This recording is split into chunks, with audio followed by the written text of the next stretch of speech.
Okay. All right, Kelly, take it away. Yes, all right. Let's get started today. Welcome to the June 29th Zoom noon chamber meeting. It's a mouthful. Yes, I believe it's our second one. Becky, would you like to lead us in the Pledge of Allegiance, please? I will. Please join me. I pledge allegiance to the flag of the United States of America and to the republic with the republic which it stands, one nation under God, indivisible, with liberty and justice for all. justice for all.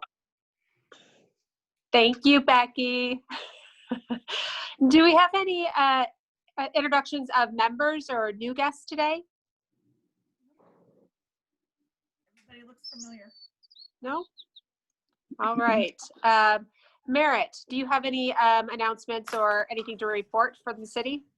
Yeah, no city council meeting until next week, so we don't have that agenda for you. We'll have it next Monday. But one big announcement is that we have finalized our selection and moved a police chief through the background process. So we have extended an offer, and it was accepted by a gentleman named Casey Day. He's a 19-year veteran of the Anderson Police Force as a sergeant, has some Marine Corps background, but he's very excited to be coming over here. Our recruitment included 2 interviews. We had a professional panel with some of our local chiefs. So we're very happy to have some qualified candidates in that pool, and we're really looking forward to have Casey coming on. We will be introducing him on Monday, June 6th. And a little bit about him, he has aside from his Marine Corps and police experience, he has a degree in a bachelor's degree in organizational leadership and a master's degree in criminal justice. And so he'll bring a wealth of experience there, and he's looking forward to relocating over here with him and his family. And one of the things that we really liked about him is he really wanted to emphasize community-oriented policing. And I had to look that up. It's one of those terms that you hear and it sounds really good, but what it is a strategy of policing that focuses on building ties and working closely with the members of community, and to allow police to feel like the public can trust them. So he has quite a bit of experience and really led this over at the Anderson Police, and he has a lot of law enforcement training. So I'm excited to be able to have somebody who really understands law enforcement principles. So we'll be issuing a press release later today. I will send that to you as well, Mary. And so we're looking forward to, he will start July 6th. Thank you, Merritt. Merritt, you said he's starting July 6th? That's correct. Okay. John, did you have anything to report or announcements? You bet. The Bloodmobile is going to be at Strong's Creek Plaza tomorrow. Tomorrow is Redwood Capital Day. We're going to be at branches in Eureka, Fortuna, and Arcata. So we'll be down at Strong Creek Plaza from 11 to 4 tomorrow. And at the beginning of COVID, we had a great response. We had a bunch of folks come in. Things have kind of trailed off since then, and starting last week, the local hospital will be starting elective surgeries, so the need for blood is increasing now. So if you're healthy, we'd love to see you. Perfect. Thank you, John. I have a question for John. I was out of the country in November, and so I can't give blood for a year. Is there anything I can do now while I wait? Are you sure that you're deferred? Yeah, I called the office. Okay, great. There are a lot of times folks think they're deferred, and so thanks for checking. Eat meat, use a cast iron pan. Low iron is always the leading cause of deferral. So if I take a multivitamin that has a little bit of iron in it every day, one of the things people don't know about iron is that you can only absorb a certain amount per day. So you can take 1,000 milligrams of iron and you're going to absorb 16 milligrams a day. So there's no point in taking more than that. So there are some multivitamins out there that have all the other good stuff you need and a little bit of iron. And that's the best you can do. And don't use heroin, Thank you, John. Do we have any other announcements from any other guests or members today? I just wanted to follow up with John and the blood bank. Humboldt sponsored a blood drive last Wednesday evening. It was really successful. We had a great time.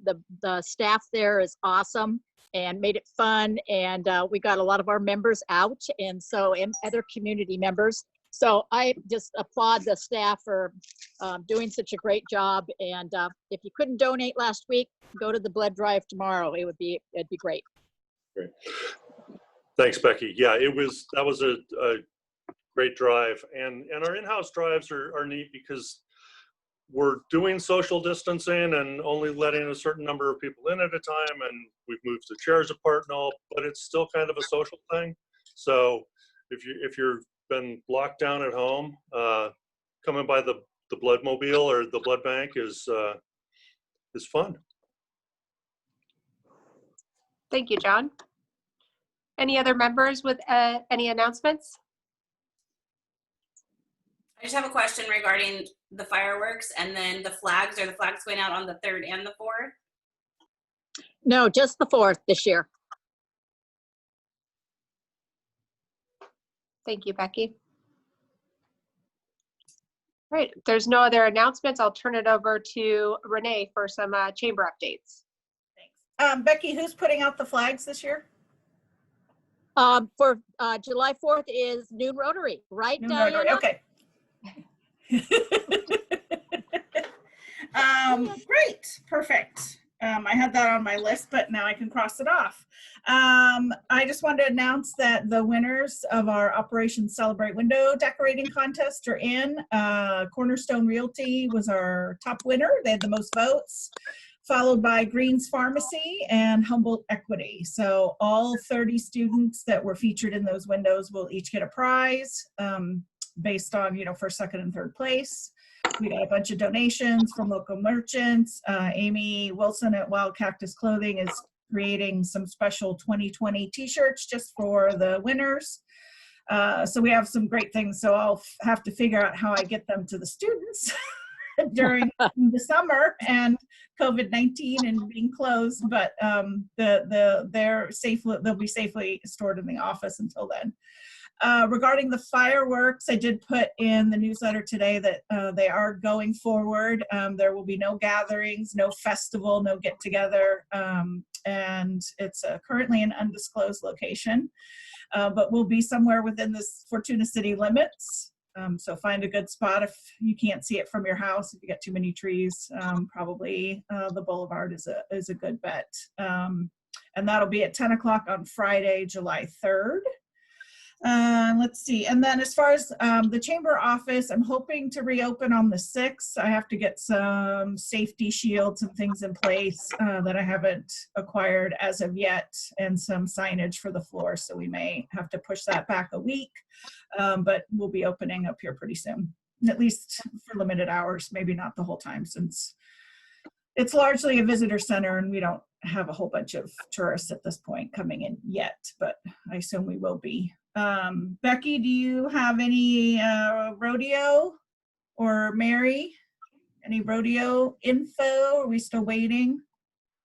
I don't have anything. I don't want to, if it's confidential, I don't want to say anything. I know they're still trying. I can see that from their posts. The rodeo hats are great with the bandana. Nothing decided. I think they're just waiting on the county. Okay, that's what I figured. Okay, well that's all I had for my announcements. All right. So I'd like to turn it over to our guest speaker at this time, Cassandra Hesseltine. Sorry if I. Yeah. She is a film commissioner for the Humboldt-Del Norte Film Commission. Yeah, and once a year we usually update you, and this update's going to be a little different, obviously, because we have COVID-19 happening.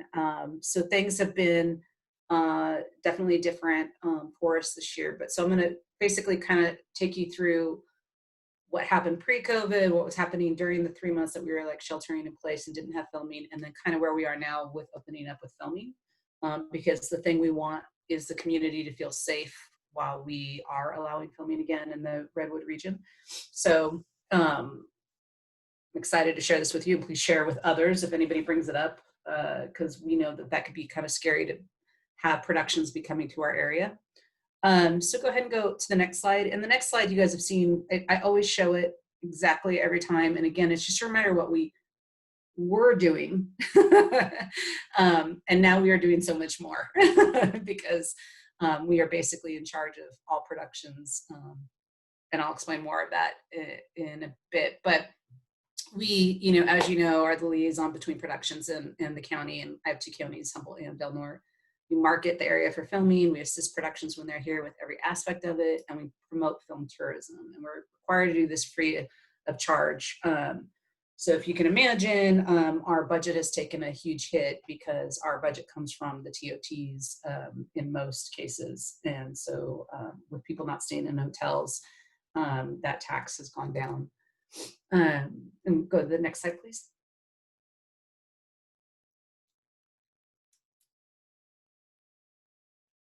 Yeah. So this, so our 1920 fiscal year was obviously really impacted. We would have had a huge year financially. It would have been in the millions of what we would have had because we had two movies that were coming in, one in I guess March and one then that was probably going to be in June, April, May, June at the latest. And it was a huge studio film, which I'll talk more about later. So unfortunately, it really impacted us because we were about to have these two movies that were coming. But so instead of showing you a really sad year, I thought I would show you my 10 years of, since I've been film commissioner, my anniversary is in October. And so this is basically the past 10 years of, it's how we measure success. It's one of the tools that we use. It's obviously the number version versus some other things that I'll explain in a minute. But as you can see, we get a lot of site, visits to our website. Our newsletters get open, often, and we've had over 111,000 people look at our Map of the Movies map on Google, and that's just people who've looked on it there, versus getting the pamphlet or downloading it on our website. So that's encouraging film tourism. And the biggest impact is in the past 10 years, we've done an estimate of over $11 million in the past 10 years that has come in. And after you add the multiplier, it's almost 33 million. So that's exciting. I feel like, what we're doing is impacting the community, obviously. Okay, we can go to the next slide, please.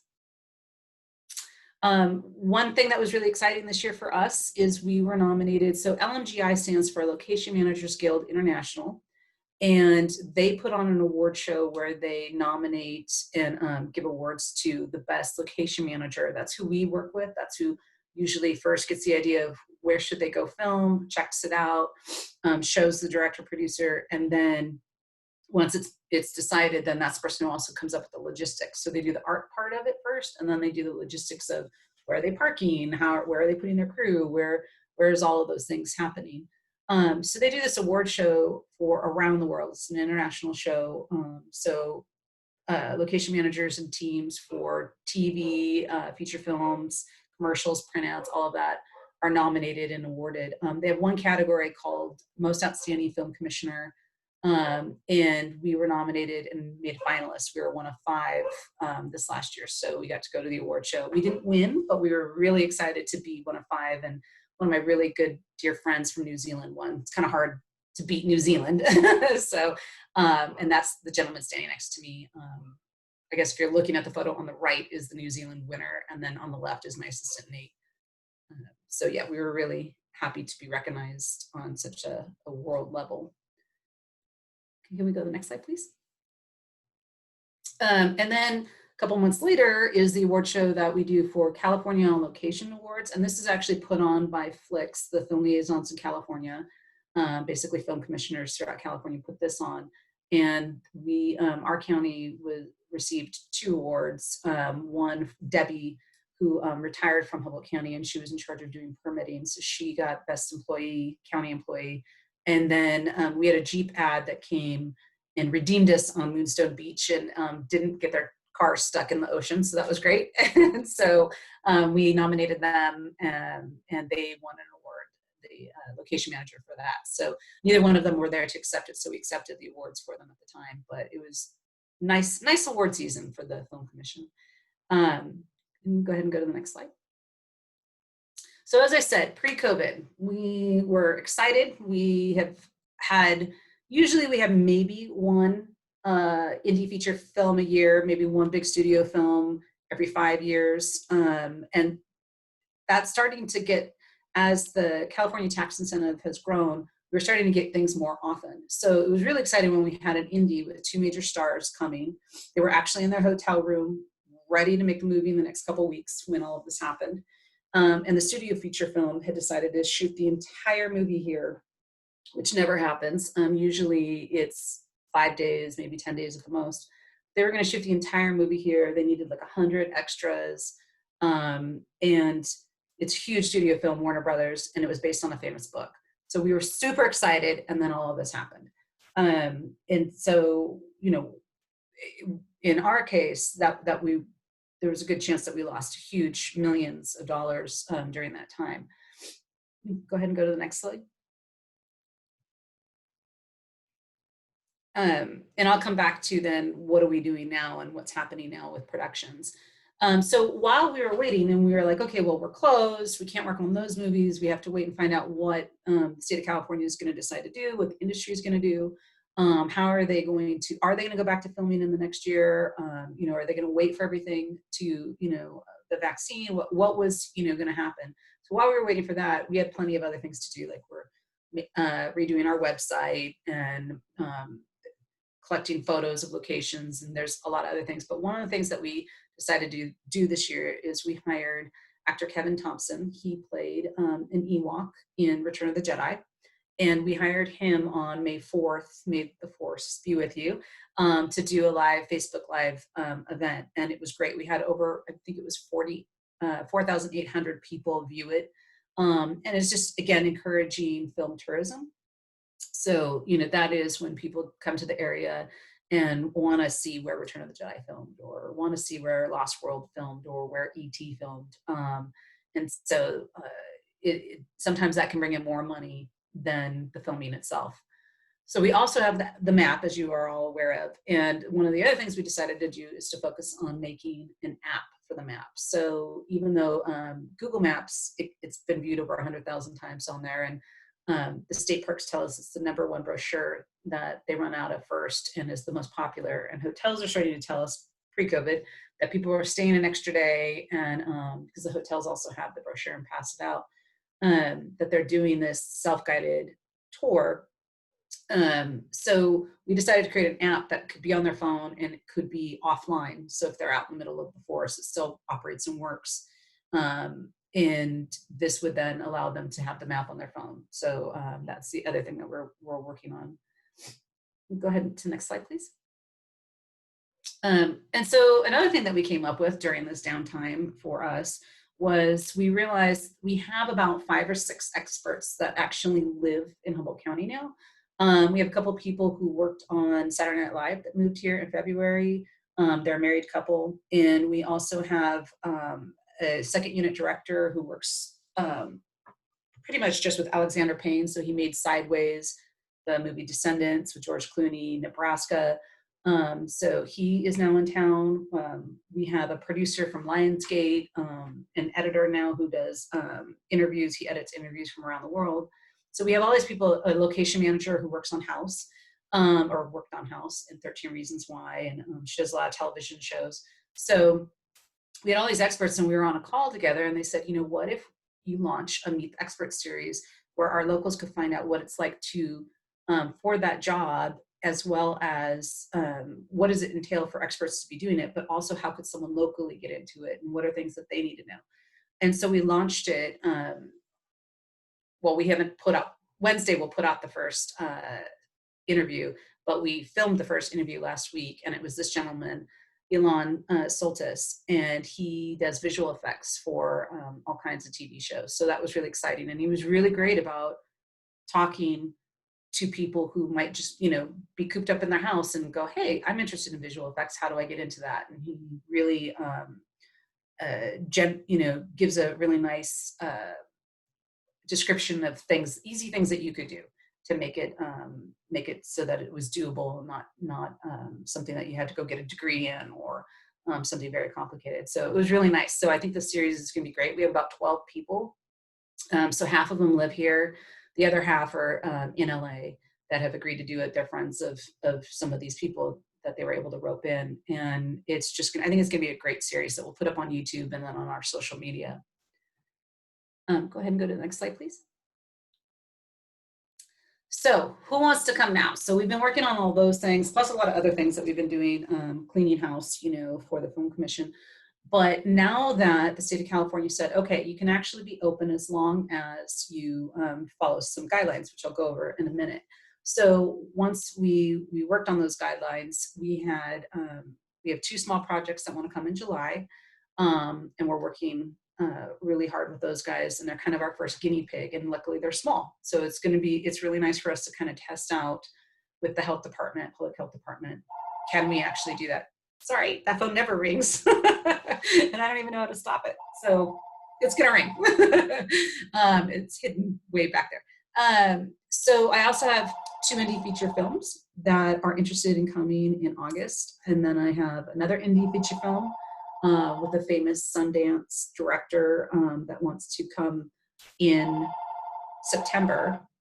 And one of those indie feature films the 2 indie feature films that want to come in August is actually the original. I'm trying to see if I can't even find the phone, but so, I'm sorry, you guys.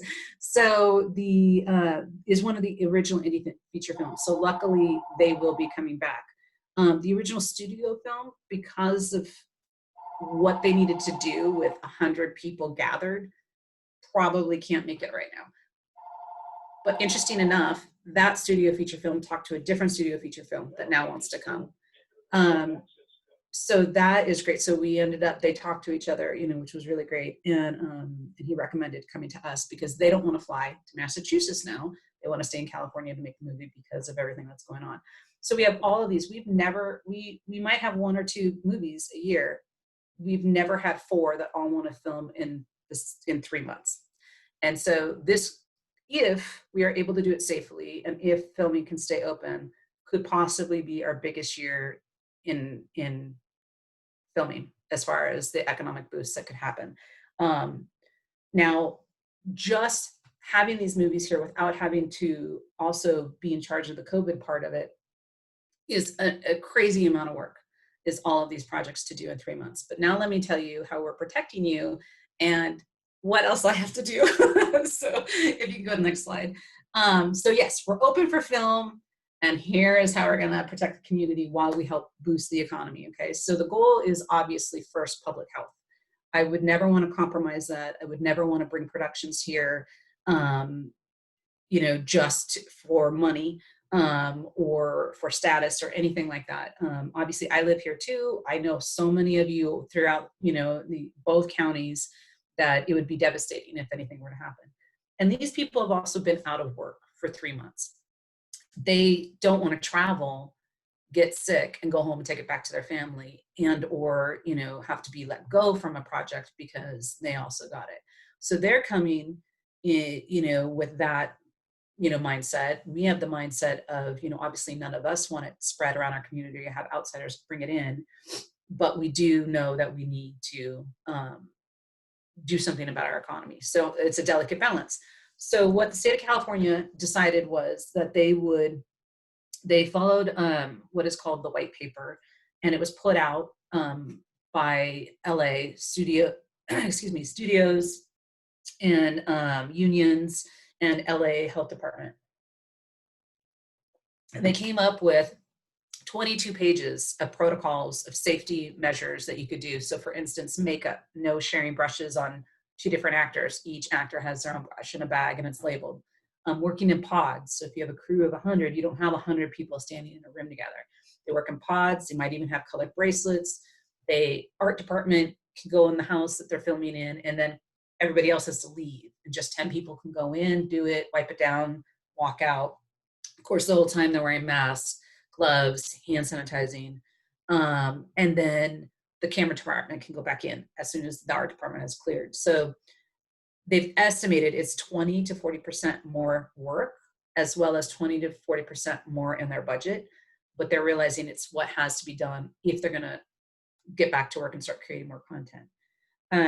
There's things like they have to have a compliance officer. So a compliance officer is, in our case, we've decided to use, it's suggested that it's medical people. We've decided it will be like an EMT or a registered nurse or a public health person. And right now, the person I have in charge of creating this program for us is a registered nurse, and she's registered with the public health certified. She happens to be on my board of directors for film, so she understands film. Her husband works in film. So it's great, Ann Warner. And so she's been putting together, and she used to work for St. Joe's. She was high-end admin as well in St. Joe's. So she's been putting together a package of all the protocols of what, based on this paper that the governor passed out, and based on what our local public health wants, she's putting this program together for compliance officers, for nurses and EMTs to be able to help a production and what they need to do. And so some of it is they'll be on set taking temperatures and interviewing everybody who comes on set and documenting every single person who comes on set, making sure everyone is wearing their mask, that they are working in their pods, that when they eat, they don't eat buffet style, that they have boxed lunches. So like I said, there's 22 pages of it. So we are working heavily on that. The other thing is all productions used to be able to, they could go through me if they want to, and most would. They didn't have to. Humboldt County is the only permit I sign off on. But there's like 15 other permits you could get. You could get one for BLM. You could get one for the state park, the national parks. You could get City of Arcata, City of Eureka, Fortuna, So all of those permits people could get, and they didn't necessarily have to involve me, but they usually would because they knew it would help them.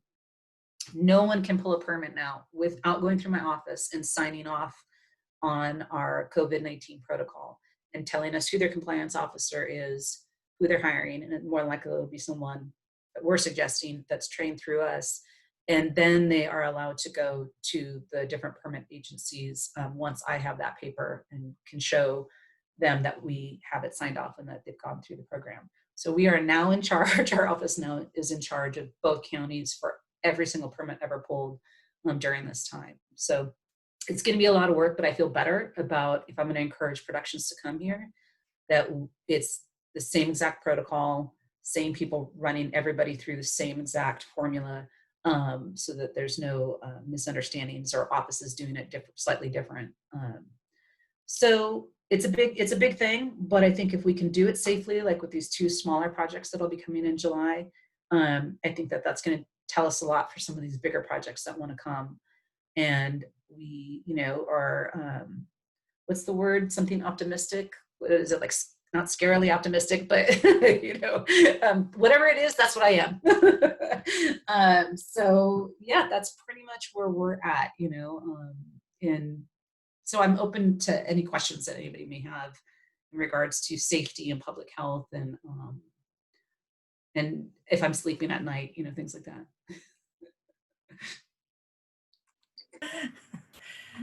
Yeah. Sleeping at night, that's a good one. Yeah. The first time a production comes, I guarantee you I won't be sleeping. Oh, wow, I know so much. 22 pages. I can't even imagine. Yeah. Yeah. At least there were some graphics and it's not like single typed, like it's, so, they arranged it nicely so that you'll want to look at the 22 pages, but it is, yeah, it's a lot. It's a lot of information for us, but it was all really well thought out. They took 6 weeks to put it together.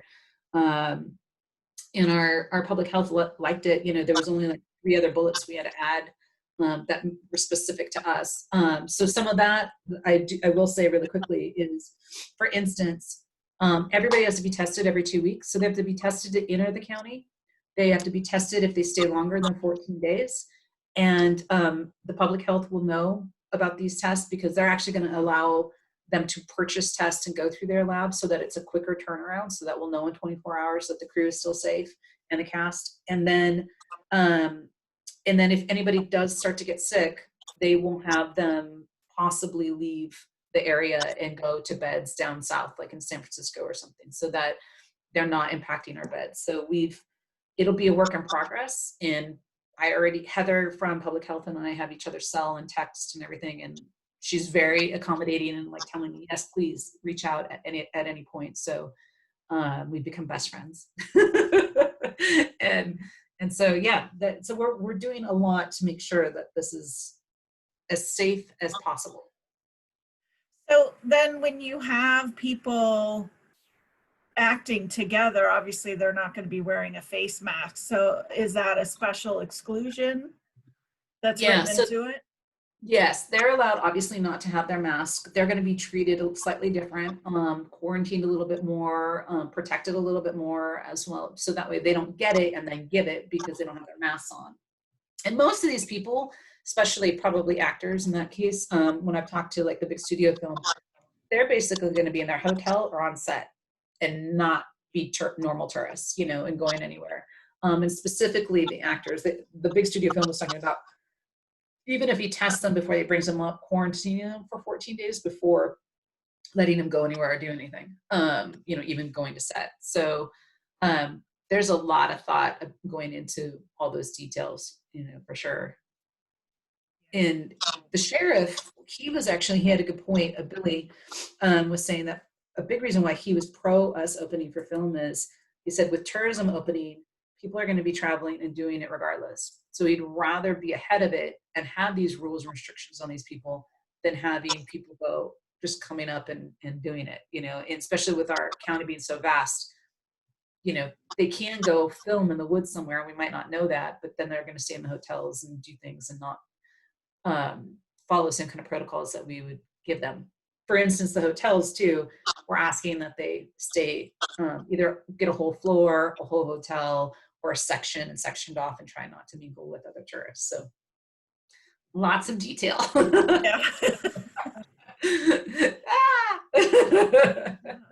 Cassandra, you mentioned a possible movie that was interested in being filmed here that took, was an offshoot of a previous book. Can you mention what book that is? I can't. No. I know, it's so sad. But I know I'm a terrible human because I torture everybody when I say, yeah, these amazing What color is the actors book? will be here. What color? But I can't tell you anything. If I tell you, I have to kill you, and you know, I don't want to kill you. So I got kids. Yeah, exactly. I will say the one that can't come now, or probably isn't going to be able to come for maybe till next summer, because it's all exterior. They need like 12-hour days of sunlight, and they need to be able to have like 100 people in a group that dwindles over time. But that group, it will be a lot of people together. And it'll be harder for them to work in pods because it's mostly outside. So it's just a really difficult movie. So unless they do some major rehauling of how they're going to do it, it will be a difficult movie. It is a super famous author. And I will say the other studio film that is coming in instead, it sounds like they're coming instead to do their exteriors, is also by the same author. Another famous book, same author, same Warner Brothers, different production team. But yeah, I mean, yes, super famous. Kind of dark. That's all I can tell you. If I said his name, you'd all know. Let's just say that. But Thank yeah, you. so yeah. It kind of kills me that actually the biggest movie we would have ever had here, besides like Return of the Jedi and those kind of movies, would have been this movie. So I'm like, oh, you gotta be kidding me. But hopefully they'll come back. Did you postpone your scouting tour for next fall? Yeah, I mean, partially because of funding, but also partially we can't. I mean, it'd be just too hard to bring 9 different people together. And so that one, obviously, we're going to have to wait on now and see. That would have to be after COVID happens and we're back to a new normal, the new normal, then we would be able to do something like that, yeah. Have any favorite stories of actors that you've helped or during filming or interacted with? Yeah, let's see. Well, everyone loves the Brad Pitt with his shirt off story. He was like 50 and he was still really ripped. I couldn't understand. I was like 8 feet from him and I'm like, yeah, it's amazing. I don't know, you know, it's funny. Will Smith seriously laughs still, like the Prince of Fresh, what is it? Bel-Air, Bel The Air. Fresh Prince of Bel-Air. He, you know, that laugh that he did in that TV show, that's his laugh. And it's so great. Very nice man, very nice man. I'm trying to think of all the different people I've met. Oh, my favorite is Daniel Radcliffe, Harry Potter. He did Swiss Army Man up here. And he's my favorite because he's so down to earth. You would think that someone of that, you know, he's done all those movies, international, oh my gosh, you know, he has a huge following. And what's amazing about him is he memorizes every person's name on set. He noticed when I wasn't on set and that I came later the next day. We had met day one, and day two I came like at 2 in the afternoon because I had a couple shoots around. So I was visiting all the different shoots and got to theirs around 2 in the afternoon. And he welcomed me back on set and noticed I wasn't there, knew my name. And later I found out he was so upset when he was working on Harry Potter that the other co-actors didn't know any of the crew, didn't know their names, that he took it upon himself to learn everyone's name and thank them for what they do. And he realized, you know, he was only there and only famous because they were all there helping make this all happen. So he's a lovely human being. And he had asked me after filming what was going to be open. And I think it was like 9 o'clock at night. He wanted to go eat after one of the nights of filming. And it was like 9:30, like on a Tuesday. And I said, well, I think you're looking at Denny's, you know? And he's like, that's fine. He was just like, I don't care. And he went to Denny's, you know, in Eureka. It was hilarious. And of course, all these people recognized him and he took pictures with them. And he's just a lovely human being. He's really cool like that. So yeah, I really appreciated him. But yeah, they've all been amazing. You know, very few of them are rude, at least to me. You know, they're all pretty nice people. I think working with Ava DuVernay, the director of Wrinkle in Time, she's utterly an incredible human. You probably have all heard by now it's been recommended to a lot of people to watch the documentary she made, 13th. She also did Selma, and 13th is just amazing. I was in the van with her at one point, and I said, I had watched it back then when she had come a couple of years ago, and I said, you know, it's you know, I had to stop it several times the first few minutes. It's heartbreaking and just it made me sob, and I had to rewind it. I was crying so hard I couldn't hear everything. And she, instead of taking credit for making such a heartfelt, intense movie, she went, I know, aren't those people wonderful? I just thought, wow, you know, and now it's like, you know, Netflix gave it away for free for everybody to watch because it's now one of the #1 things that people should be watching. And so she's just an amazing human being. So yeah, I feel really lucky to get to interact with these people. Awesome. Anyone else with questions before we let everybody go? Okay, Kelly, take it away. All right. I think this concludes our Monday noon Zoom chamber meeting, number 2. All right. I want to thank everybody for coming and joining us today. And until next time, Yeah. that is it. Hopefully, maybe, yeah, July 13th, we'll try and get another one on the books. Perfect. Awesome. Great. Thanks, Thank you, everybody. Renee. Thank Bye. you. Thank you, Cassandra. Bye, Cassandra.